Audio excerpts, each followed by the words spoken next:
The ambitions of Mohg, the Lord of Blood, is something that I think his twin brother Morgoth would have respected. Regardless of how Mohg would have attained his lordship or his power, it's easy to see that he saw himself ushering in a new age, or in his words, in this video, I want to do something slightly different. I've talked about Morgoth in my previous videos. I've also briefly touched on Mohg and how he rose to power. And because of this, I wanted to approach talking about Mohg in a bit of a different way. We're still going to touch on his story and how he rose to power, but I'm also going to be doing a lot of comparison on how both brothers have evolved since their time underground. As is possibly the case with other twins, it's difficult to think of one and not think of the other. They're both Omen, born of the same royal family, and had the same traumatizing childhood growing up in a disgusting and horrible environment. It appears, however, that is where their similarities end. Where Morgoth would reject his blood and call it a curse and be ashamed of it, Mohg has learned to embrace his blood, and this is all thanks to the outer god known as the Formless Mother, or also known as the Mother of Truth. In the description of the Blood Boon spell, it reads, Sacred incantation of Mohg, Lord of Blood. The Mother of Truth craves wounds. When Mohg stood before her, deep underground, his accursed blood erupted with fire, and besotted the defilement that he was born into. Here we're told of the moment the Formless Mother approached or embraced the now Lord of Blood into her flock.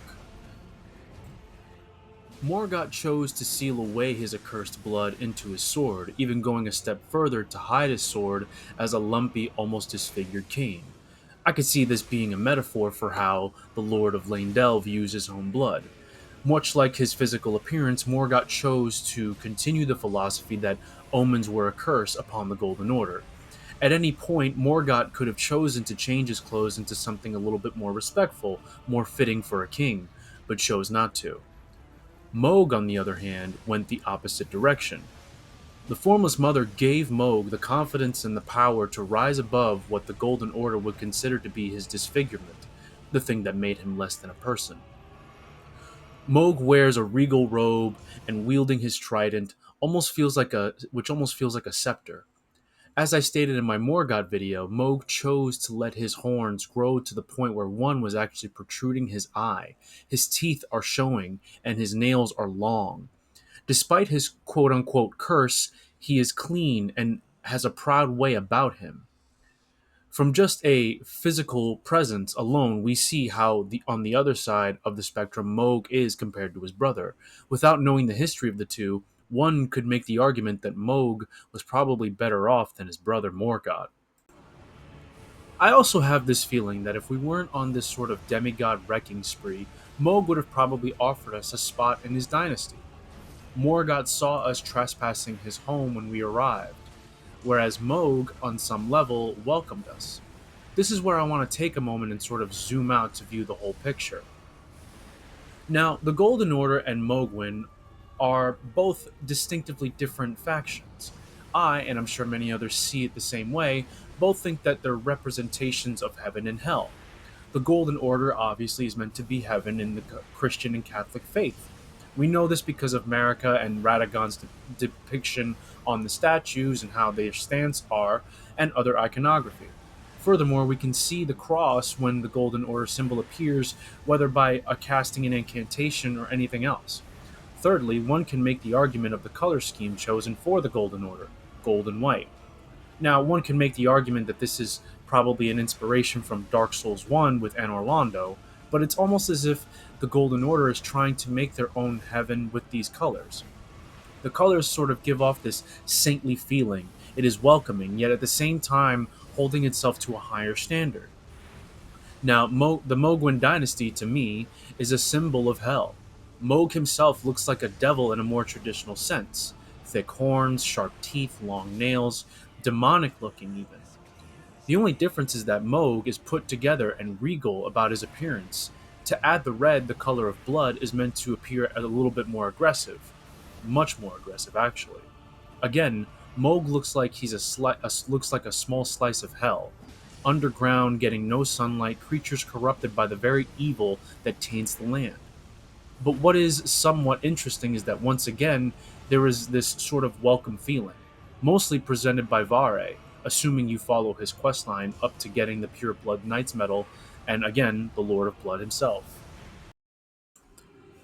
Before going any further, I do want to address that while I kind of agree with the point that the red is more of an aggressive color, the uh, shade of red that is both within the Mohgwyn Palace and the red that is throughout Mohgwyn are two distinctively different sort of shades.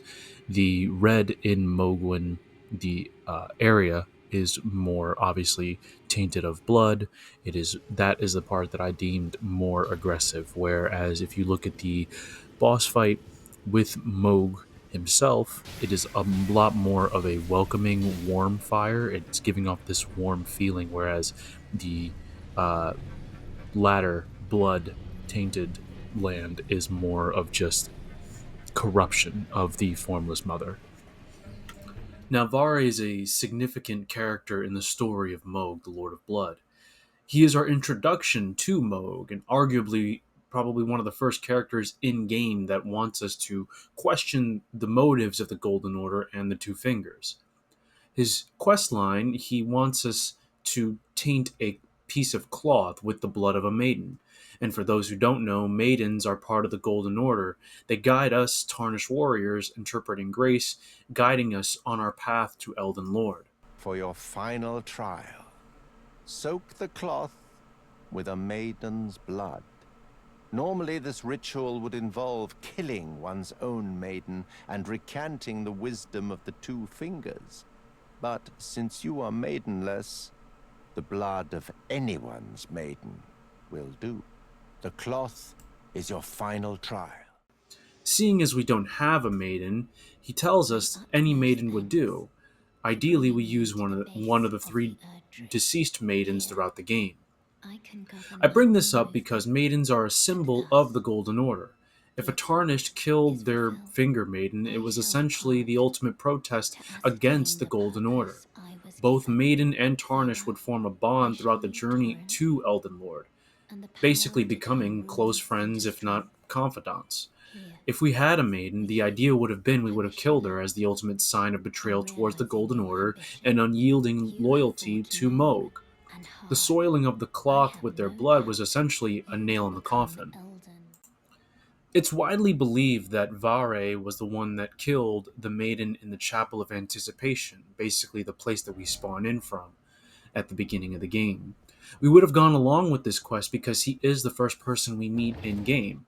Yes, technically Melina appears to us after we fall from the chapel, but Varre is the first face we interact with, which is a change of pace because when you think about it, Because you a have grafted scion, the no very shame in first it.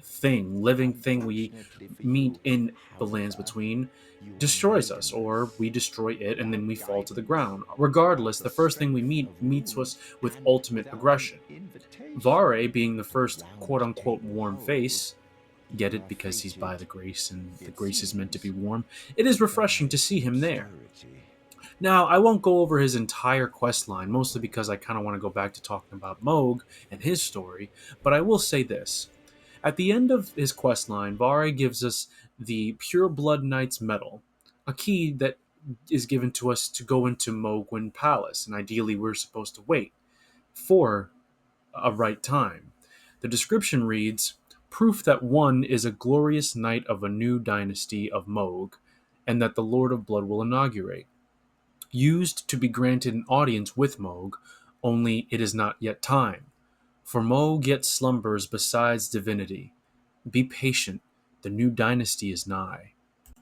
We'll touch on that divinity in a moment, but for right now, I want to continue this conversation on blood and how what is represented in the world of Elden Ring. Like most fantasy media, blood is a means of identification. It defines who you are, who you were, and will ultimately decide how your life will go. In Elden Ring, those with royal blood would lead a better life than that of the Omen. Now, granted, those with royal blood who happen to be born Omen were casted down into the subterranean underground. Those born less would have their horns cut, a very painful process. Those with royal blood, much like Mohg and Morgoth, would have the opportunity to keep their horns. But as we will see later, Morgoth chose to cut all of his, and Mohg decided to keep his. But more back on the conversation of blood. Accursed blood belongs to the omens. You can look at the distinction at how Morgoth and Mohg view each other based on this. One is repulsed by their blood and even ashamed of it. The other is proud of it and tends to use it to make himself stronger. Also, look at the way that they speak. If you're part of the Golden Order, you have a sort of Shakespearean vernacular to you, whereas if you break away from it, like Mohg did, the Shakespearean aspect is there, but most of it is gone. In fact, one could argue that it's no longer there. It feels the Shakespearean vernacular is a front, an illusion, almost to appear smarter or more civilized than that of the lesser people. Now, I think that this speaks to how blood is a sort of theme in fantasy media. It is a means of identification. Defines who a person is, who their family is, and will probably ultimately decide how their life may go, almost like they're destined to follow their bloodline. As I stated earlier, those with royal blood would lead a better life than that of the omen. Of course, if you have a cursed blood, odds are your fate has already been sealed. And going back to the vernacular of the Golden Order, I think it speaks to how Mohg wanted his dynasty to play out. The vernacular of the Golden Order conveys to me that the biblical sort of Shakespearean talk that they have was something that was developed by those within the Golden Order for the reasons I just mentioned, to diversify themselves, to make themselves seem more civilized and more educated.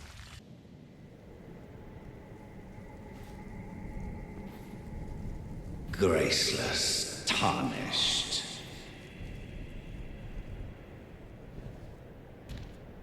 What is thy business with these thrones?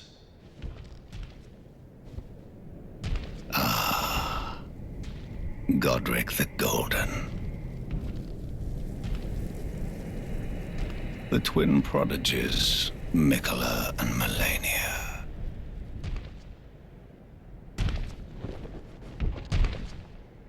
General Radahn. Praetor Rykard. Luna Princess Rani. Willful traitors, all.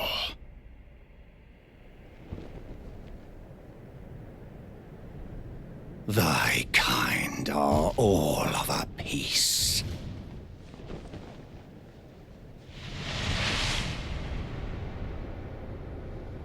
Pillagers, emboldened by the flame of ambition.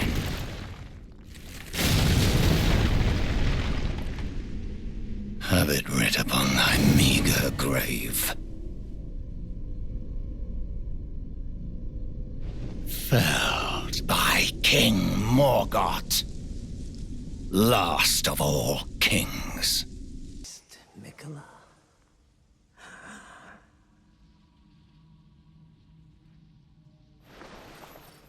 You must abide alone a while.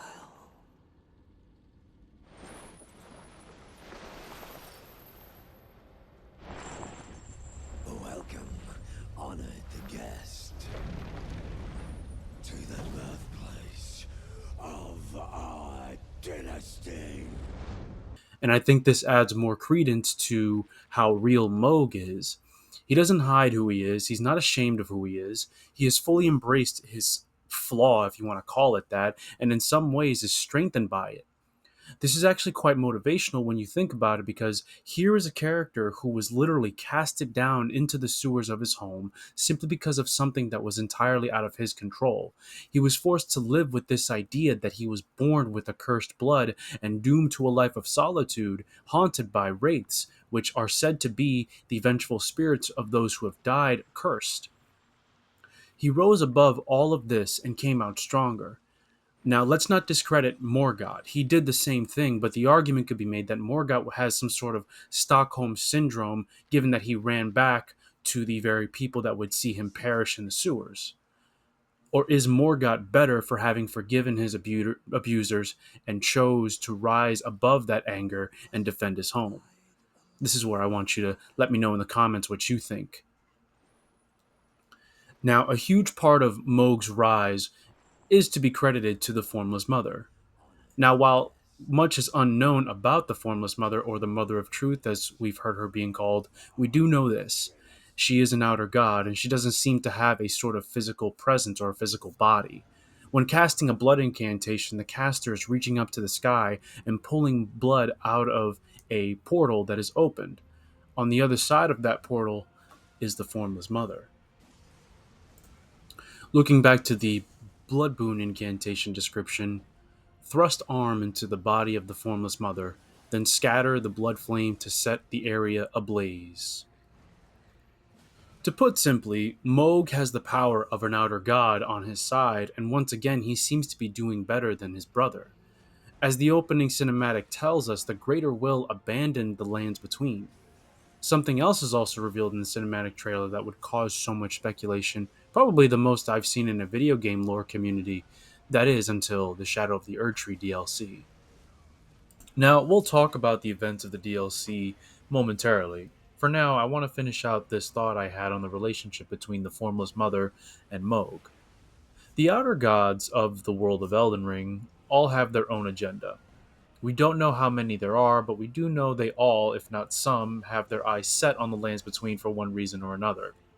If I had to choose which one might stand any sort of chance of actually winning the coming conflict, my money would be on the Mohgwyn dynasty. Now, just to be clear, this isn't a conversation on which demigod would beat them all. There are content creators out there who are much more qualified than I am to speak on that.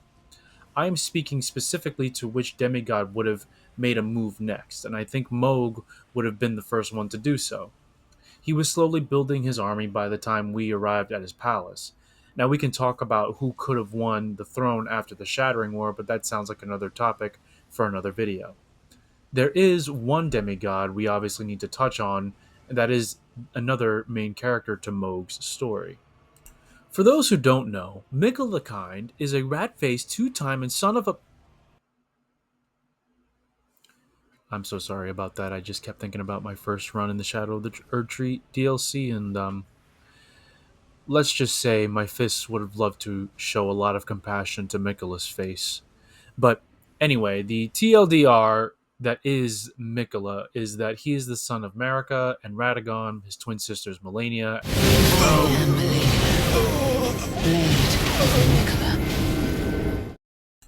Now we know that Melania is afflicted with scarlet rot, and Miquella is also afflicted with eternal youth. Much like the Omen brothers, they're cursed, and Jesus Christ, there are a lot of curses going around, so be careful out there. Anyway, the twin prodigies, as they're called sometimes, were extremely close, like most twins. As a result of this close relationship, Miquella worked tirelessly to find a way to reverse Melania's scarlet rot, but to no avail. He attempted to use Golden Order fundamentalism and going as far as creating some incantations as a gift for his father Radagon. He tried unalloyed gold, which is said to stop meddling of an outer god. It's used to basically reset the frenzied flame ending in game, but in this case, it kept the rot at bay, but only when Melania was wearing her armor of unalloyed gold. Keeping the rot at bay only did so much. Like I just said, it worked a little bit only when she was wearing her armor, but unfortunately, it was tending to a symptom of the rot.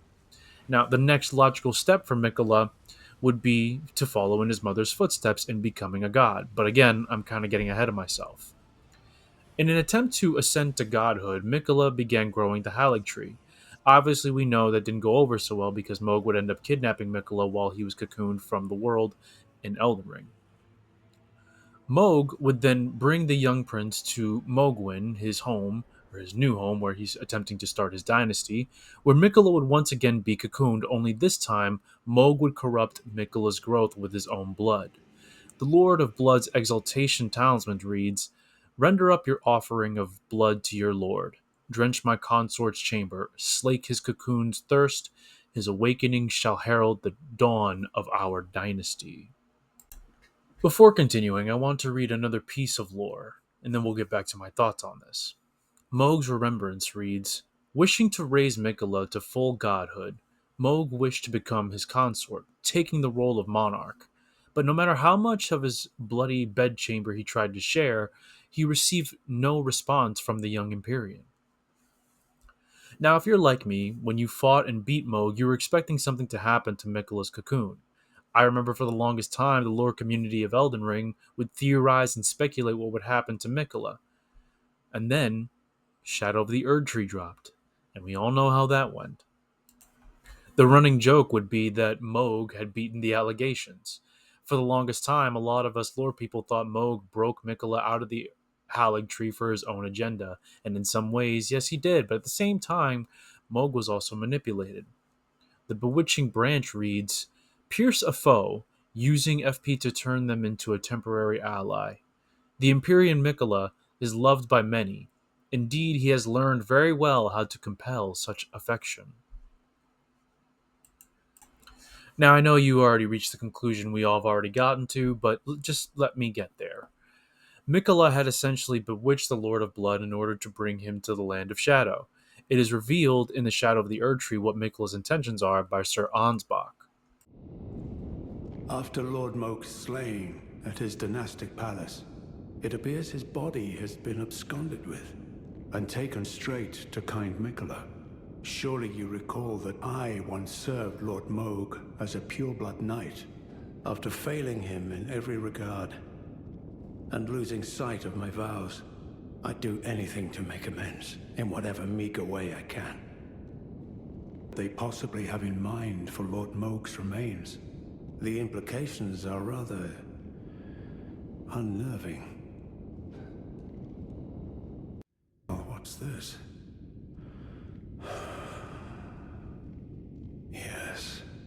Yes, I should have known. Even the truth was itself mere folly. As if using Lord Mohg to gain entrance to the Land of Shadow were not enough, he plans to use his corpse as the vessel of his king consort. He has forsaken Lord Mohg's soul. He desires only his empty shell. It beggars belief, but I'm afraid tender Miquella fails to grasp the humiliation implied by this act. One thing is certain. My dear lord deserved better. So, there you have it. Mohg was nothing more than a tool for Miquella.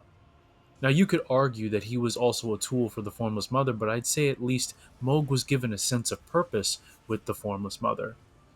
Mohg was shunned all his life until he met the Mother of Truth. Marika rejected him and casted him along with the other Omen-born in the Erd Tree Society. In the Shunning Grounds, he found a new identity and became the Lord of Blood, vowing his life to the Formless Mother. With the Formless Mother, Mohg had identity, he had purpose, and for all we know, his flame of ambition would have eventually, and even most definitely, burned the Erd Tree. Furthermore, I think Mohg is an example of how the world of Elden Ring would treat an individual. Mohg was in the middle of so many fights between Miquella, the Mother of Truth, Marika, and other problems that we don't know about. Like a tennis ball, Mohg was being whacked from one power to the next. Mohg is yet another tragic character in a long list of tragic characters in the Souls world.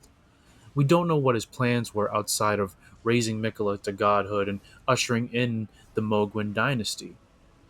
The easier answer to that would be that he would have challenged the Erd Tree, and eventually him and his brother probably would have fought for the Elden throne, which, I'll be honest, I would have loved to have seen.